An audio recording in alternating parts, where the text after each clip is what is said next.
നിങ്ങൾക്കറിയാമോ, ലോകത്തിൽ ഇന്ത്യയെ പ്രമേഹത്തിന്റെ ആസ്ഥാനം എന്നാണ് അറിയപ്പെടുന്നത്. രാജ്യത്ത് പ്രമേഹ രോഗികളുടെ എണ്ണം ഭയാനകമായ തോതിൽ വർദ്ധിക്കുന്നതായി രേഖപ്പെടുത്തിയിട്ടുണ്ട്. സ്ഥിതിവിവരക്കണക്കുകൾ അനുസരിച്ച് 2025ഓടെ 69.9 ദശലക്ഷം രോഗബാധിതരും 2030ഓടെ 80 ദശലക്ഷം രോഗബാധിതരും എന്ന ഞെട്ടിക്കുന്ന അവസ്ഥയിലേക്ക് എത്തിക്കൊണ്ടിരിക്കുന്നു.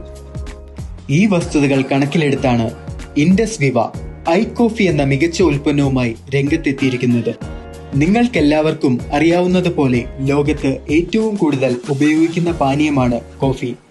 എന്നാൽ ഇത് രക്തത്തിലെ പഞ്ചസാരയുടെ അളവിനെ നിയന്ത്രിക്കുന്നതിൽ വളരെ ഫലപ്രദമാണെന്ന് നിങ്ങൾക്കറിയാമോ? ഐകോഫി ഒരു വിപ്ലവകരമായ ഉൽപ്പന്നമാണ്. ക്രീമർ, ബ്ലാക്ക് എന്നീ 2 തരം പ്രൊഡക്റ്റുകൾ ലഭ്യമാണ്. ഈ പ്രീമിയം മിശ്രിതം കർണാടകയിലെ കൂർഗ് മേഖലയിൽ ലഭ്യമായ മികച്ച കാപ്പിക്കുരുവിൽ നിന്നാണ് ഉണ്ടാക്കുന്നത്. ഏകനായകം അല്ലെങ്കിൽ സപ്തരംഗ എന്നും അറിയപ്പെടുന്ന സലേഷ്യയുടെ വേരുകളിൽ നിന്നുള്ള പേറ്റന്റ് നേടിയ ഔഷധ മിശ്രിതമായ സാൽസിറ്റാലിന്റെ ഗുണത്താൽ ഐകോഫി സമ്പന്നമാണ്. BC 5000 മുതൽ പ്രമേഹം നിയന്ത്രിക്കുന്നതിന് ഇത് പ്രസിദ്ധമാണ്. അതിനാൽ ഐകോഫിയിലെ പ്രധാന ഘടകമായി ഇത് ഉപയോഗിക്കുന്നു. ഐകോഫി ഒരു സമഗ്രമായ ഹെൽത്ത് സപ്ലിമെന്റ് ആണ്. ഫലപ്രദമായ പഞ്ചസാരയുടെ അളവിനെ നിയന്ത്രിക്കുന്നതിനാൽ എല്ലാ പ്രായക്കാർക്കും അനുയോജ്യമാണ്. ദിവസവും 2 നേരം ഭക്ഷണത്തിന് അരമണിക്കൂർ മുമ്പ് ഐകോഫി ഉപയോഗിക്കുന്നത് നല്ലതാണ്. നിങ്ങളുടെ സാധാരണ കോഫിക്ക് പകരമായി അതേ കോഫിയുടെ രുചിയിലുള്ള ഐകോഫി ശീലമാക്കുക.